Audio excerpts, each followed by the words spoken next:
Hello, today's blog is titled Patience. The scriptures that I use are Galatians 6 verses 8 through 10. Verse 8 says, "For he who sows to his flesh will of the flesh reap corruption, but he who sows to the Spirit will of the Spirit reap everlasting life." 9 says, "Let us not grow weary while doing good, for in due season we shall reap if we do not lose heart." And then verse 10, "Therefore, as we have opportunity, let us do good to all, especially to those who are of the household of faith." And like I said, I titled it Patience because it's, I know in my walk, a few years ago, people around me that will hardly acknowledge God and everything, who I felt like I saw them prospering in a mighty way and making lots of money and things, and I'm wondering, and here I am in a big struggle just trying to pay all my bills, and I kept asking God, why? Why?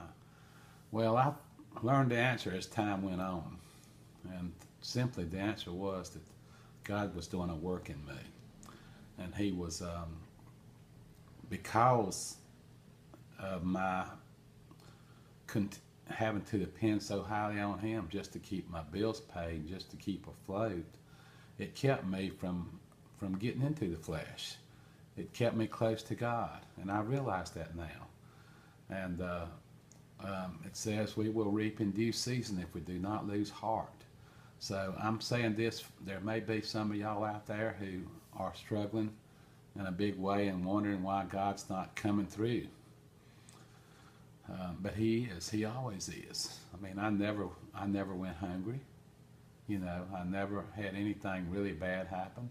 A few times I thought I was come real close to getting my lights turned off, but it would be like, even though I didn't think the money would be there, it was there at the very last minute sometimes.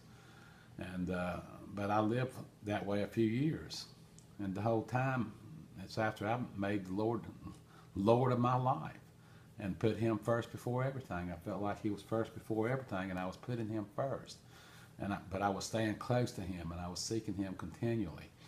So that is why I think it's so critical that we develop this patience. Or in chapter 5 of Galatians, he lists the fruit of the Spirit. It's 9 of them, but the one that would be patient says long-suffering in my version. And the New King James, it says long-suffering, which to me, that's the patience. Because we have to be long-suffering. Sometimes we have to go through something a long time. As long as we keep our eyes focused on the Lord, he will bring us through. And we will reap in due season. I know I've mentioned this before, but many years ago, the Lord, in a mighty way, visited me. It was back in 1993, and told me I was going to be wealthy. Well, I'm not wealthy yet, but I know that I've always hung on to that. When I was going through the really hard times, I knew that he had promised me that. I knew it. I'd heard from him. There was no doubt. So I had an advantage, I think, on remaining patient, on remaining long-suffering, and on faith and everything, because my faith was there, and I knew what the Lord had told me.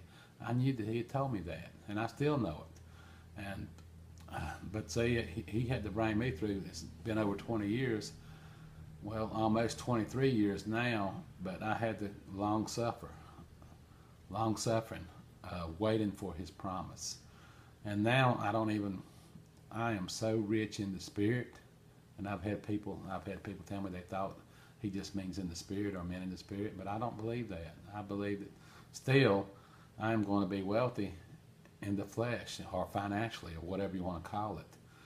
But but the Lord has taken me to the point where I am so happy, so content with my life, and so blessed right now that I'm not worried about whether or not he brings me the financial success or not. And that's just what's going on with my life.